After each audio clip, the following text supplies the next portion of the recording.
from Nashville, Tennessee, this Ghetto Home Studio production presents After Church with Tink McLeod, featuring the coolest of cool people and very special guests.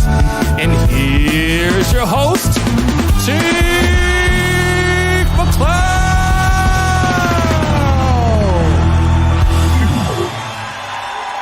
Good evening and welcome back to After Church. My name is Tink McLeod. Oh, drink. Oh, thank you. You want me to drink it? Yeah. Drink. Here, you drink some. You want to be on TV? AKA YouTube? Say hi, everyone. Hello, everyone. Hello, and welcome back to After Church. My name is Tink McLeod, and this is Charlie McLeod, AKA Charlotte. And we are your hosts tonight. It's going to be a short little monologue tonight because we've got an amazing episode. We have Lyle Phillips as our special guest. We also have a really special song from Michaela Gentile. It's her single that just came out yesterday, and it's going to be so much fun. So last week I announced that After Church would now be on the second and fourth Sunday of every month. Why, no one asked? Just because it's kind of a lot to do every week when there's only two of us. And so I have put out a link if you do want to help, because clearly it's me, Sam, and Charlie running around right now. So if you'd like to help, please just go ahead and check out the link tree, because we've got a little thing there for anyone that wants to help us because we're desperate. Oh, you want to sit next to Mama? Yeah. Okay, say welcome everyone. Can you say, welcome everyone to After Church?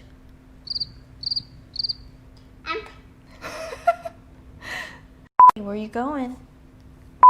You want me to talk to you? Yeah. Okay. Well, tonight we're going to have a really good episode. Okay, bye. So our special guest tonight is Lyle Phillips. Lyle is one of the coolest people you'll ever meet, and he has an incredible heart for the Lord and for people. He's a father, he's a pastor. From saving kids to human trafficking to changing diapers at home, this guy is a world changer. Please welcome Lyle Phillips.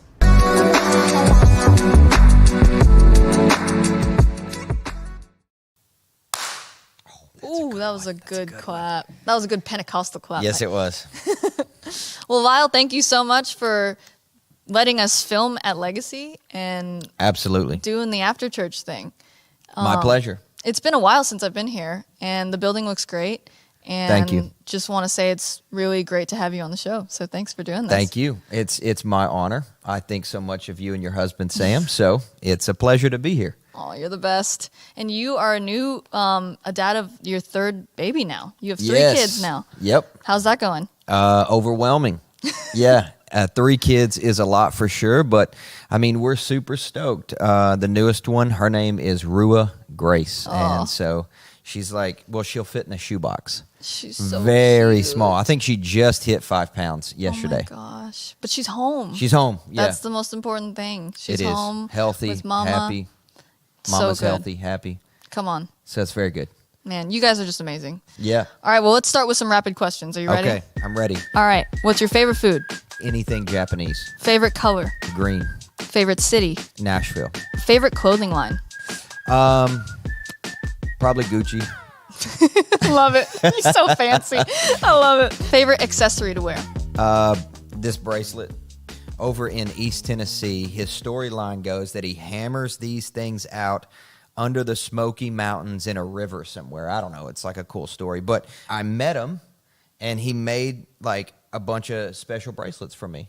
The Lyle bracelet. You never know who you're going to connect with. Yeah, you know? come on. So. Favorite rap artist? Of all time or like right now?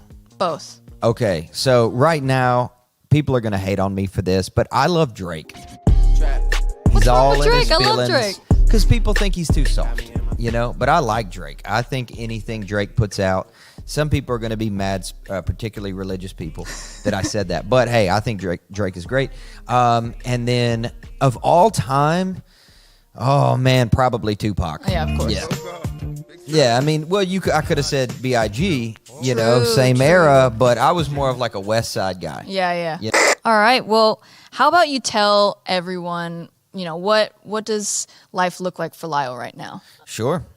Well, life is obviously very unique for all of us with COVID and everything happening in our city and everything happening in the world and all the chaos and everything that's going on. So I think life is kind of unique right now.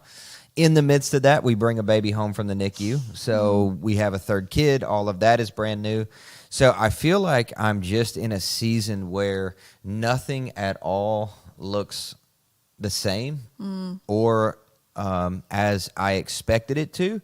But also at the same time, it's a really rich and fulfilling season and a good season. I feel like I'm diving deeper with my wife and my kids and my family and my community, despite the separation with COVID. So for right now, it feels slow but fast at the same time. I don't know if I'm actually answering this question well, but like it's this beautiful dichotomy. Yeah. You know, it's like super stretching, but also very comforting because I'm home more. Right. You know? Right, but It's you're just a season still of extreme. engaging with your community. Big time. And your community, I mean, your church community is Legacy. Yes. And then you live where? Where do you live? We actually live in the Creve Hall area. Oh, okay, Yeah. cool. So it's kind of South Nashville. That's where Allison grew up, actually. Oh, wow. We Yeah. actually live in the house she grew up in. What? Yeah, yeah. I've been to that house. Yeah. Well, wow. you got to come see it now because we renovated it. Wait, so where are her parents? They live with us. Oh, great. Yeah, that's the house that great. my mother-in-law grew up in as well. Oh, my goodness. So my kids are, let's see, what is that, fourth generation yeah. in that house? Legacy. Literally Dude, you Legacy. got it, I mean, man. come Let's on. go. You're That's in the house of awesome. Legacy. That's right. So what does Legacy look like right now? A lot of online church, a lot of Instagram live prayer, a lot of Zooms. I mean, it's like I got Zoom fatigue, man. It's like every day I'm on Zoom calls. Our family has really, really stepped up in this season, and our family's grown as well. I mean, we started a YouTube channel. We had YouTube. Like, you know how some people have a platform on social media, they never use it? Right. That was us before COVID. We started with 220 subs when COVID started. We have 10,000 now. 10,000. Man, Yeah. you're so YouTube. You're even like abbreviating, like 22,000 sub. Yep. Smash that like button. Comment, subscribe. Subscribe now. Do it right now. Put a little button. Whoosh. Ring that bell. Literally, my son watches YouTube so much, like little gamer Yeah. type things, right? Because kids are into it, right? Oh, yeah. And like reaction videos. Dude, it's they the love thing. it. What is up with that? I don't know. I mean, YouTube is huge, especially for the next generation Yep. and overseas. Like, I did not realize how much YouTube is watched, but it's basically Really? TV there. Really? Yeah. And you guys do such a good job of, like, I've seen the YouTube Thank channel you. and I've seen all your media, and you guys just do such a good job of connecting with your community at the same time of, like, you know, making it media. Like, media Thank you. is hard to bring connection through, but you guys do that so well. So That's a big compliment because I feel like we did not know how to do that at all prior to this season, and oftentimes I'm unsure if we're making that connection happen. So that's really great feedback. Super encouraging. yeah, I mean, you guys are doing great. I will say this, the whole 10,000 subs thing, the reason for that is our prayer room, which we did a video with Dante Bowe, you know, shout out to DB, and he's famous, you know, so Yeah. everybody just watched it. They were like, oh, what is Dante doing this video? And it was super anointed. I thought it was trash, though, like on my part. Like, I was like, my prayers were terrible. They were super shallow. Like, I wasn't in the sauce that day. It's not good. And then we put it out, and a bunch of people watched it, and then it helped us to grow. And now we've been doing these prayer rooms, and that's where the people have subscribed. So that's what it's called, prayer rooms. Prayer room. It's like a series, or It's literally every Thursday we air a new prayer room at 6:30 p.m. It's 1 hour of us hosting the presence. It was initially supposed to be internal, though. So Dante's a friend. We've been getting to know each other for a while. And I asked him, I said, hey, you're in town. He was doing a write. And I said, would you come over and film? We didn't have a name for it at the time, but I was like, will you come over and film a 1 hour worship set with me, like a prayer set, and like you'll worship and Yeah. I'll pray and we'll just flow and just do whatever, right? And he was like, yeah, of course, it'd be great. So it was only supposed to be for our church. And I sent him the Vimeo link because we had it hidden. And he was like, this is so good. This has to go on YouTube. And I'm like, you think so? He's like, bro, this is amazing. Put this on YouTube. Put it on YouTube, and within like a week, it had like 100,000 views. I was like, what? whoa, How? man, God is so cool. How like you kind of just like think you're dreaming up something, or not even dreaming it up. You're just like, hey, what if we just filmed this? I don't know what it's going to be. Let's just figure it out. Yep. And you want to like keep it to yourself too because you're not sure. But then I thought it God's was just trash. like, yeah. Yeah. I thought it was trash. You weren't in the sauce that day. No, I'm like, this is not anointed. This And is then not God was oily like, at no, all. you were. Let's put it out there. It's how it works sometimes, you know. It's like, oh, this is not good. And God's like, actually didn't need your strength. Thanks. See, that's so encouraging for people. I think so many people have like they have this fear that keeps them from actually releasing things or doing anything. You Big know? time. But I mean, I hope that encourages people that are watching right now to It just kind should. of release it and see what God does with it. I think all artists suffer from that paralysis because I feel that I'm an artist. Like I have, as Erwin McManus said, like an artisan soul. Like when people ask me, what do you do? I would more so say I'm a preacher than I am a pastor. Yes, I'm a pastor. That's part of what I'm called to do. I shepherd people. I care for them. I love them. Of course, that's part of being a Christian. But for me, like my journey into ministry was really preaching, articulating, performance art, stage presence, tell a story. You know, like you're engaging with people, you're bringing them into the scriptures. And so for me as an artist, you know, I critique everything I say, even one word in my notes that are 12 pages long. You know, I'll critique every sentence, and people are not even seeing that. Right. But for me, it's so important. It's an art. It's an art. Yeah. It's an art. And Steve Jobs said something one time, like he said, ship it. Like real artists ship. Like ship it out. Like if you're really an artist, you have to let the world see your art. You're no not matter what. Exactly. Like, oh, yeah. Because you're not an artist until people consume your creation. Wow. As long as it's, you know, you can call yourself an artist and create in a closet, but you're actually not, until you share your art with the world, so you make the world more beautiful by what you create, you're not actually an artist because you're not changing anything. You're not helping anybody. Tell me a little bit more about you. Like, where are Sure. you from originally? I'm from a village called Sacramento, Kentucky. Okay. Yeah. It's a town of 600 people with no stoplights. Wow. Yeah. So what was your childhood like? Did you grow up in the church or? Yeah. So I'm a PK. My parents got saved when I was like 3. So when they got saved, and I want to be careful with what I say because maybe they were already saved. I don't know. Mm-hmm. But they definitely weren't like walking with the Lord. Like they grew up around church and stuff. They get like really saved, like filled, you know, and like really empowered. And so they move into ministry. I'm probably like 4 or 5 at the time. My dad was always bivocational, like he was in business as well and did pretty well for himself.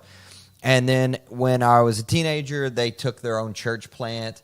And like I was like a full-on PK at that point, you know, like, yeah. So that's a little bit about my upbringing.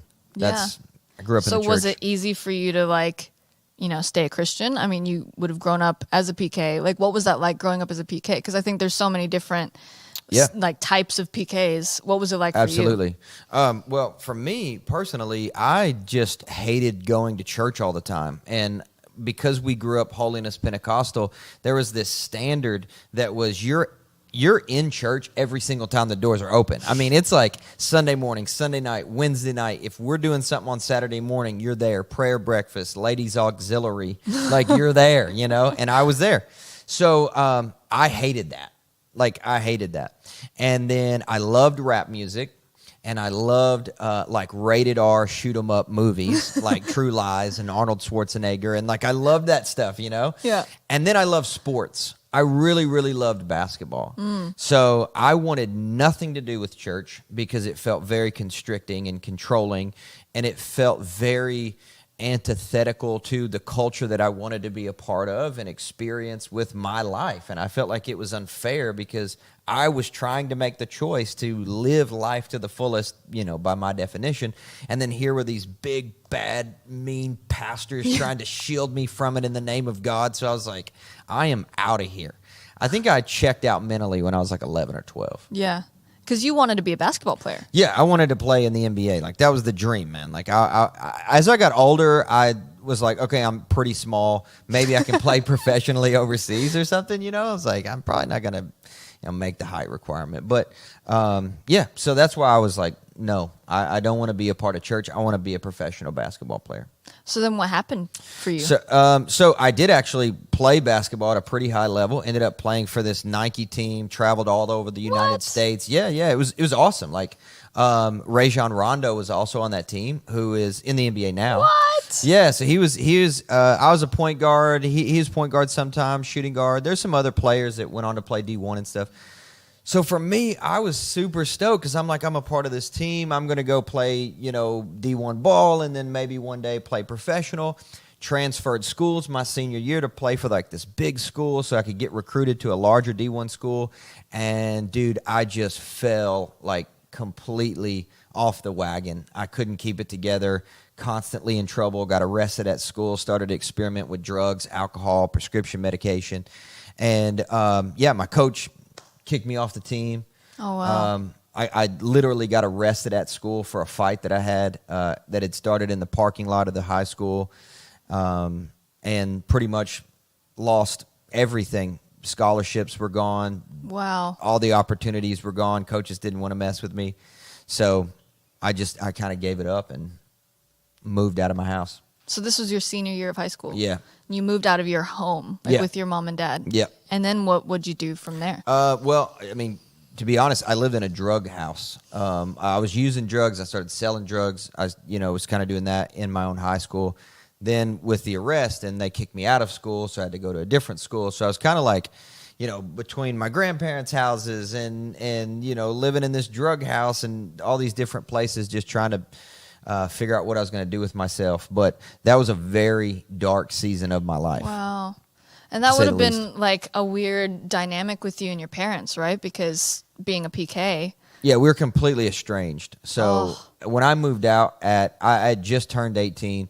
When I moved out, we didn't really see each other except for maybe once or twice a year until I was, for probably almost 4 years, I guess. Wow. And he was still pastoring the church. Yeah. And you just weren't around. Nope. So then what happened between you and the Lord? Like, what was your relationship with the Lord like through all this? Yeah. So, like, I remember there were moments when God would speak to me. Like, and it wasn't like, oh, you're high, so you think you heard God. No, I mean, I knew what God felt like because I grew up in church, and I grew up in a spirit-filled church where God moved and people got healed. And, like, I saw miracles, so it was undeniable that God was real. So I knew what God's presence felt like. I knew when God was in the room. And so I could definitely tell you there were moments when I was in my car doing drugs, listening to Young Jeezy, and like God would come and be like, put that out, turn that down. Oh my gosh. I have a purpose for your life, and I love you. I'm for you, just start speaking life over me. And I would say, God, leave me alone. I don't want to hear from you. I'll get saved when I'm like 40. I'll go back to church.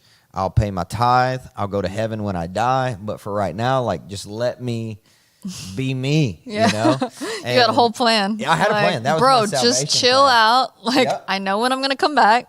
Don't 40? try to rush me. Exactly. I don't know why I thought 40 was like super old.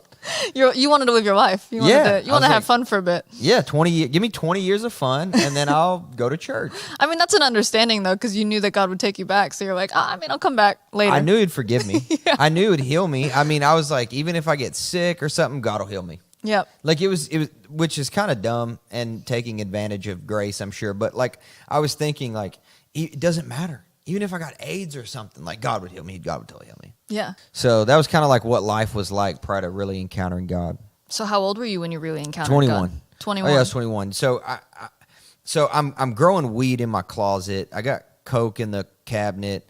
Like I'm selling crack out of my house.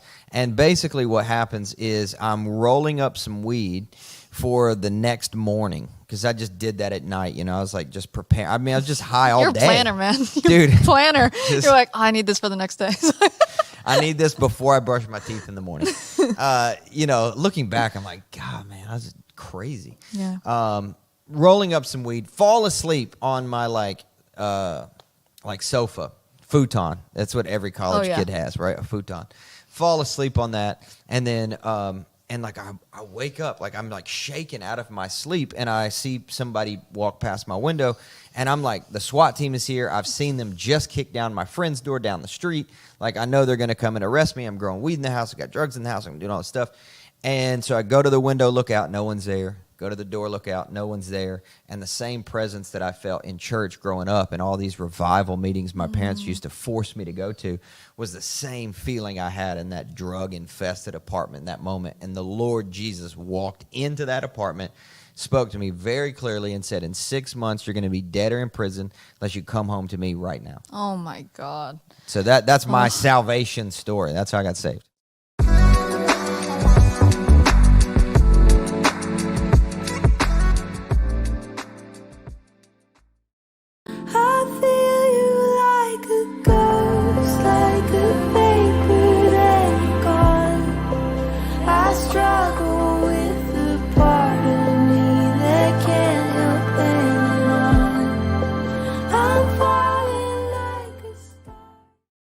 McKay, Hey, how are you? so good. Thank you so much for. Thank you so Sorry. much. No, it's okay. You guys are a really cute picture of you guys. Thank you so much for coming on the show. This is an exciting time for you. Before we get into the exciting time, how about you tell me and the world just about your songwriting journey and your music journey? Like, where are you from? When did you start songwriting? I grew up in Seattle, but I lived in Tennessee, Franklin, Tennessee, for like the other half of my life. When I moved there, I was like 14 or 15. And I remember the Lord really started speaking to me. I didn't have a ton of friends. I didn't know anyone. It was like my parents knew a couple people and that was it. I started really processing a lot of my emotions through songwriting and ended up feeling like I was supposed to release a worship EP just to kind of like document the songs that were kind of coming at that time. So I wrote a bunch of songs with my friend Jessie Early, who you know and love. And yeah, just released this really sweet 4-song EP. Since The Morning Sun, your EP, how long has that been since you've released music? 7 years. I think something happened when I became a mom where it was like everything that seemed scary at one point does not seem scary anymore. It's like, I like, why would I be afraid to like share music or share something vulnerable? I've done the hardest thing that I'm ever going to have to do. And it's also the biggest dream of my heart. So it also just feels like, oh, every other dream that I see happen is kind of just a bonus after that. Mm-hmm. So it's so real too, because I think it's like the reality hits of what actually am I doing when you become a parent, and why would I waste any time? You know? Yeah. So tell me about the song. Okay. I just had this melody and this, I think the only line that I had at the time was, I'm falling like a star, throwing punches in the dark. I wrestle my humanity, I wrestle with your love. And I think a lot of times I feel these like deep gut emotions and then have no idea where they came from. And it takes me a while to figure out like, why did I even say that? Or why did I do that? So in songwriting, a lot of times like a piece of music or a melody will kind of pull lyrics out of me that I don't fully understand in the moment. So this line came out. I just felt frustrated. I felt really like I felt alone. I felt frustrated. I felt like I was just kind of like free falling. And I just kind of like saw myself having a tantrum. There's been a couple times where a kid is so out of control of their own body. Like they're so hurt or they're so scared. They're feeling really big emotions and they just freak out. And it comes to a point where you're like, you are going to harm yourself or someone around you So I'm just going to come behind you, and you just grab their arms and hold them until they finally give in.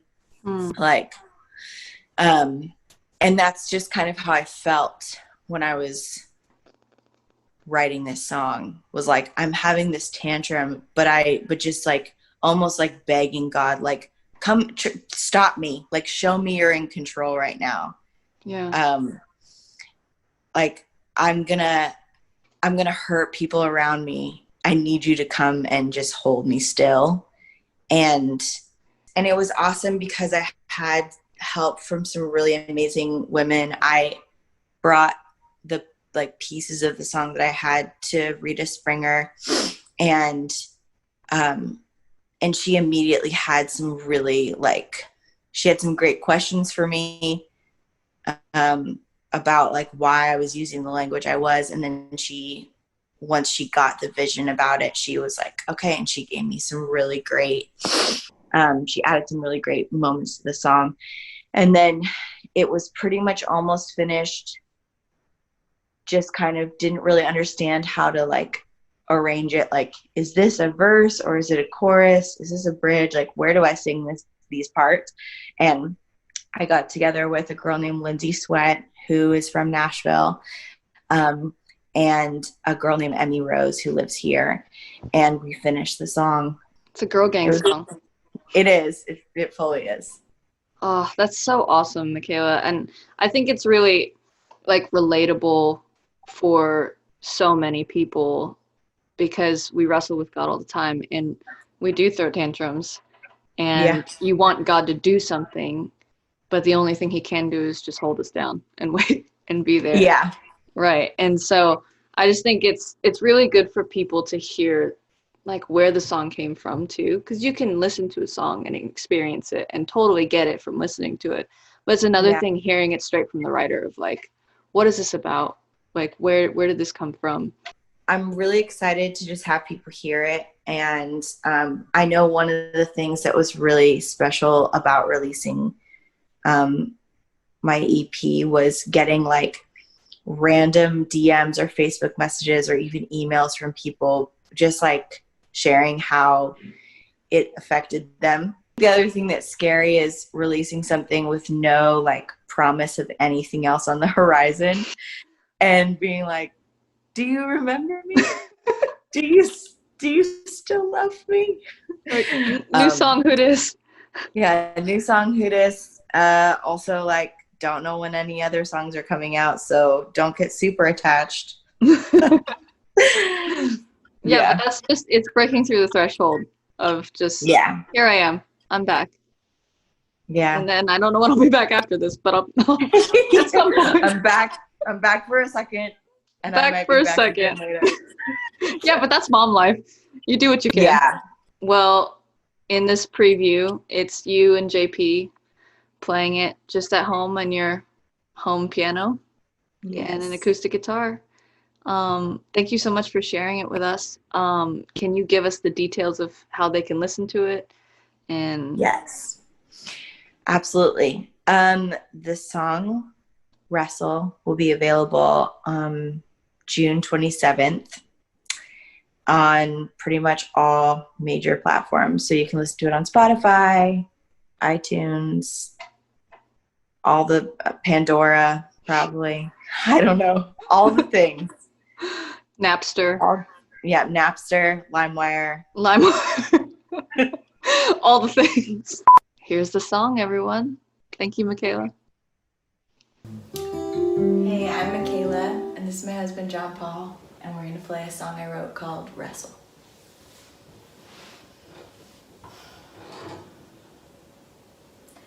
Come in quiet, tame my violence. You're not threatened by my questions.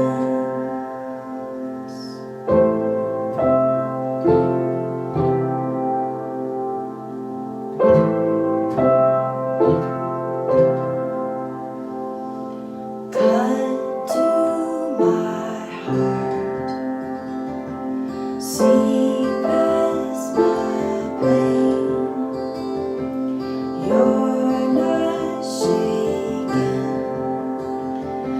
the words I'm screaming, your love can handle it. I feel you like a ghost, like a vapor that will go. I struggle with the part of me that can't help hanging on. I'm falling like a star, throwing punches in the dark.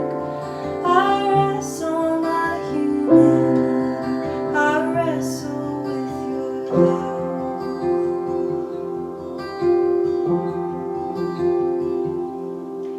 I see the clearing that you made for me, a space where peace is. My eyes locked on yours. I feel you like a ghost, like a vapor then gone. I struggle with the part of me that can't help hanging on. And I'm falling like a star, throwing punches in the dark. I wrestle my humanity, I wrestle with your love.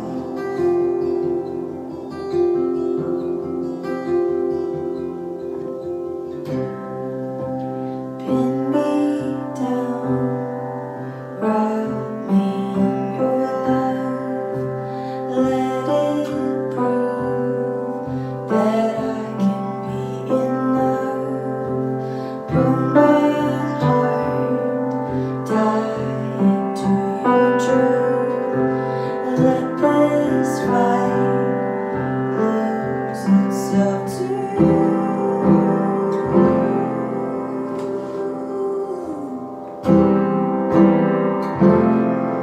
I'm losing it to you.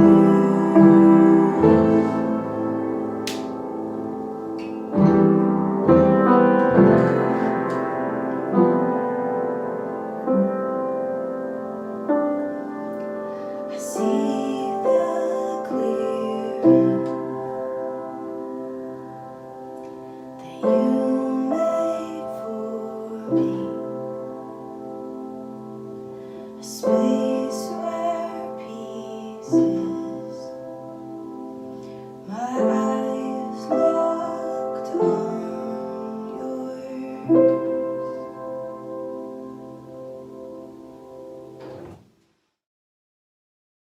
What led you to ministry? Like, what made you Yeah. know that ministry was like, this is who I am? Like, this is what I want to do now? Yeah.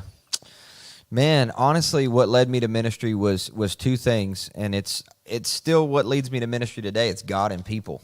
Like, legit, dude. Like, I heard the voice of the Lord. The Lord said, this is what you're going to do. Okay, yes, God, I obey. So, number one, like, I'm in ministry because God has told me to be, you know. And I try to make obedience my North Star. Yeah. If God says something, that's what I need to do. Secondly, like, I legitimately really want to serve people. Like, I really do. Yeah. Because I hate to hear about people going through what I went through. And I also have a pretty good context of what people experience day to day in the neighborhoods that I used to live in. And I'd like to help those people. Yeah. And you traveled for a lot of your young adulthood life. I did, yeah. When did you start traveling? Pretty much right away. So funny thing is, like, I get saved, I go home, my dad starts to disciple me, right? So every night my mom cooks dinner, and then when we finish eating, we sit down in front of the TV and watch a different TD Jakes DVD. TD Jakes, Yep, come on. for 9 months. Wow. That's how I got discipled. So my dad had the remote. When I had a question, he would pause it, and we would talk, and then he would play. We did that Wow. for 9 months. A different TD Jakes message every night. So I can't wait to thank TD Jakes for that. And I've had some prophetic dreams about him, and I had some in that season. I wrote him a letter. Oh, Like, dude, I used to be a drug dealer and a terrible person. Like, you Saved blessed my my life, life. yeah. It's true. So that's how I got discipled. And I was training to go back to play college basketball. Really? Yeah, because I was like, this is my dream. I had the opportunity to play for a Division II local college basketball team that had just won the national championship, D2. They were interested in having me walk on. I was training. I was better than I'd ever been my whole life because no drugs, no alcohol. Right. I mean, felt I'm good. Oh, dude, my nutrition's on point, strength's on point. Like I'm like the better than I've ever been. I'm like, I'm gonna walk on without a problem. Like I was so pumped. And then I felt like the Lord was saying, you're called to preach. Wow. You're called to be a preacher. And You're so good at preaching, by the way. dude, thank you. One of my faves. Thank you, man. Thank you. That's a blessing to hear. I remember telling my dad about it, like, hey, this is what I'm called to do. And I remember him, he was like, I always knew that about you. So he told me, he was like, hey, maybe you should not play college basketball. And I was like, dude, what? My first word was ball, like legit. Like I always wanted to play basketball and love basketball.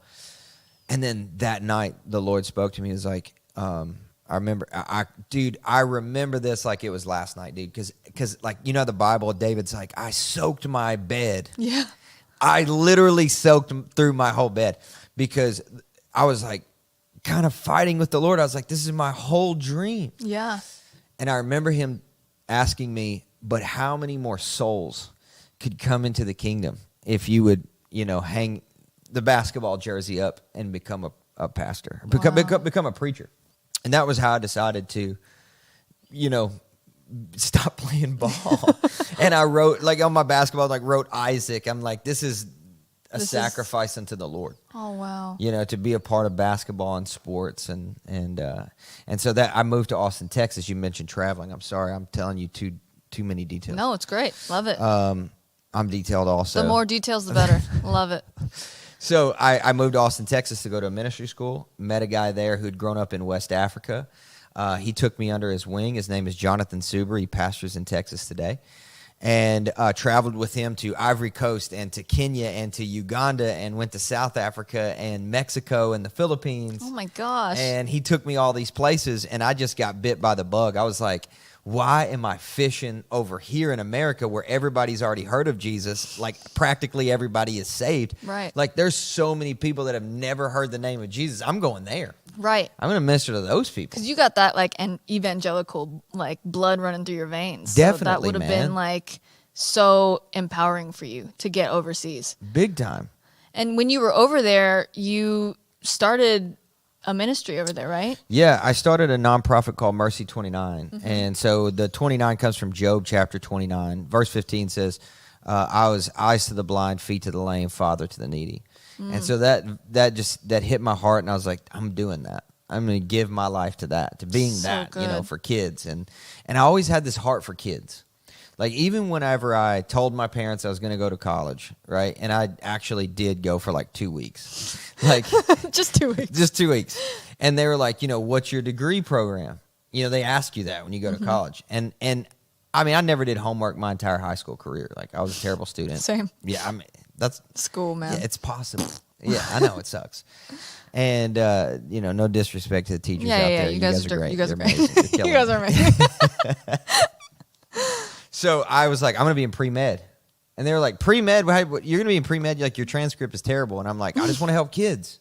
I remember saying that. Like, I'm not even saved, So my motivation really even for starting that organization, like I always wanted to preach and do evangelism and get over there. But I'm like, this is the most vulnerable people on planet Earth is little kids, even more so little girls. Yeah. And I've always just had a heart. I'm like, I just want to help little kids. I want to help these little girls that have been trafficked, they've been traded, they've been sold, they've been used and abused and discarded. Like these people have dignity. I want to help them.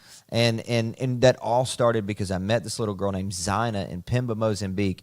And I felt like the Lord said, you're going to have thousands of kids all over the world. This is just the first one. Wow. So for me, I'm like, this is what I want to help these kids. So that's how Mercy 29 started. Wow. And then while you were with Mercy 29, you worked with Iris a bit, right? Yeah. Like Heidi and Roland are my spiritual parents. I went there because I wanted to learn how to do what Heidi was doing, meaning how to take care of kids, but then also the spirit that rests upon Heidi, which is I'll be martyred. That's appealing to me. And for me, I never really had a strategy. I didn't. Honestly, I do not know how to rescue kids from human trafficking. And we did a lot of that, but I don't have a clue. I have no education. I have no credentials. I have spoken at universities on how to do it, and I tell them, I don't know how to do this. I'm telling you right now, I don't know, but I do know this, is you get broken on behalf of the people you're called to serve. And like, the brokenness always leads to breakthrough. So if you'll get broken enough, God will provide breakthrough. You know, at that time, at its height, we were caring for about 1,800 orphan kids. Wow. So it was a big work. But I was only 25 years old, so I just had no clue. I mean, I was like, I don't know what I'm doing. I am riding the wave of momentum. And so I came back and asked Heidi and Roland, after hearing a prophetic word, that there would be more Iris bases in America. So I asked them if they would be interested in starting one in Nashville, because my goal was not to pastor a church, but to start a school. So we would have a church here, but then we would have a school and then have a deployment center. And so we would have people locally attend the church if they would like. I wasn't going to be the pastor. And this is where Gary Morgan comes into the story. So I was not going to be the pastor. I was going to be the overseer of like the deployment center. So I moved here with 10 of my friends, all from all over the U.S. None of them are here now. Like, they've all kind of dispersed and gone their own direction. But, like, that's how I moved here. And my goal was to start this missions base with Iris and just oversee deployment and help with the school and just get as many missionaries as I could with me to India. Out there, yeah. Yeah, because there's 1.2 billion people at the time. So I'm like, this is a big effort, and we need a lot of help. You need disciples. You need apostles. Exactly. Yeah. And Heidi had just appointed me the director of Iris India. And I'm like, oh, that's no big deal. I'm 25 and there's over 1 billion people here. Yeah, I got this. How am I supposed to do this? Yeah. Yeah, I'm like, I got to start something, like a pipeline to get more people there. I think it was a good idea looking back. But my leadership lid was so low that I had no clue what I was doing. And I just didn't know what I was getting myself into with Western Church. I met Gary Morgan at Sean Bowles' house, and I say he met me because he walks up to me and he says, hey, do you know why church splits happen? This is how Gary introduces himself to me. He does not say his name or anything. He's like, hey, do you know how church splits happen? And I'm like, nope. He said, it's when aunties and uncles try to behave like moms and dads. And the Lord just wants to know if you're going to step up in this season and be a father. Wow. And I was like, I know exactly why you're asking me this. It's because the Lord was inviting me to pastor the church that we were starting here. To become a father. Yeah. Wow. That's how I am a pastor today, is because of that interaction with Gary. So that happened until 2016. So we did that for about 4 years. It was Sunday nights. Man, Iris Nashville was the best. Do you remember that? Yeah. Did you ever the come to worship Iris nights? Nashville? Yeah, I went to one of the house meetings. Oh, man. It was the best. Yeah, I would go to like 3 a.m. Yeah, when I was in college, when I went for like 2 weeks as well. But yeah, we went to Iris Nashville worship nights. It was awesome. I did not know you came. Yeah, I mean, I was hidden in the back, Well, if everybody would have stayed, we'd have a mega church. Like, so many people came through Iris Nashville because it was so raw. Yeah. It was so raw. It was so raw and genuine. And like, that's the power that you guys put into people. You empowered them to go out, It's like crazy, people dude. just come in, receive, and then go and spread it. I had no idea it had any good effect on anybody. It had a great effect. I thought it was pretty much garbage, just like that prayer set with Dante. Yeah, you weren't on the sauce. No, I'm like, You weren't this on is the all sauce. garbage. No one's staying. No one's tithing. This is not a real church. Like, I'm a terrible leader. Like, I was confronted with those ideas absolutely every single day of us initiating Iris Nashville. And there was like a church split happening because my friend who had moved here to help me, like, didn't even like me anymore, I don't think. Like, Right. we had gotten into some arguments, and they weren't like big things, but they were just struggling, Yeah. So I mean, but how old were you when you started? yeah, I was like 26. That's young. Yeah. That's Yeah, young yeah. to start a church. It is. It's very young, yeah. So you would have learned so much. Like, the Lord has just worked through all of that. Yeah, I was in full-time vocational ministry 6 months after I was saved. Wow. I mean, but that's you, all in. All in, man. Let's go. And now Iris Nashville has become Yep. Legacy. Yep. So we call legacies like when we really planted our local church. So we were a missions base before. We were a ministry night. We served the community through worship nights and service projects and things like that. But we really planted Legacy on January the 1st of 2016. So we're almost 4 years old. Come on. Yeah. Congratulations. Thank you. That's It's gone great. And so what is your high and low of leading a church? Yeah, I would say a high is seeing people grow. Like I know that's low-hanging fruit, but like when you see somebody really catch it, they're like, I came in like this, and then I got saved, and then I got baptized, and then my marriage got healed, and then my body it's like, that's the best, right? You can rejoice. I love that. I also love preaching and just watching God move in an atmosphere when the word is being presented. That's just something fun for myself. I like that a lot, I would say one thing that's really hard about being a pastor, there's a few things. When people leave, that sucks. That's hard, dude. Yeah. When people are like, I don't like your church anymore. I'm like, oh yeah, that's great. I'll see you next week. We're totally able to continue in our relationship like nothing ever happened. Like that's hard. Like you lose friends. Yeah.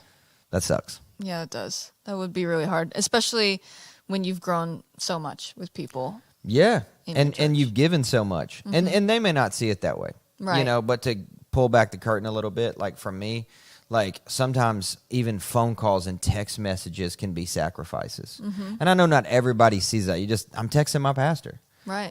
But that's a big sacrifice for you, but could people wouldn't know that. Yeah, like in certain moments, at 9:30 I get your voice memo, and I'm leaving my kids, and I've already done 6 Zoom calls today, and and those little things, it may not be a big deal once, because it's not.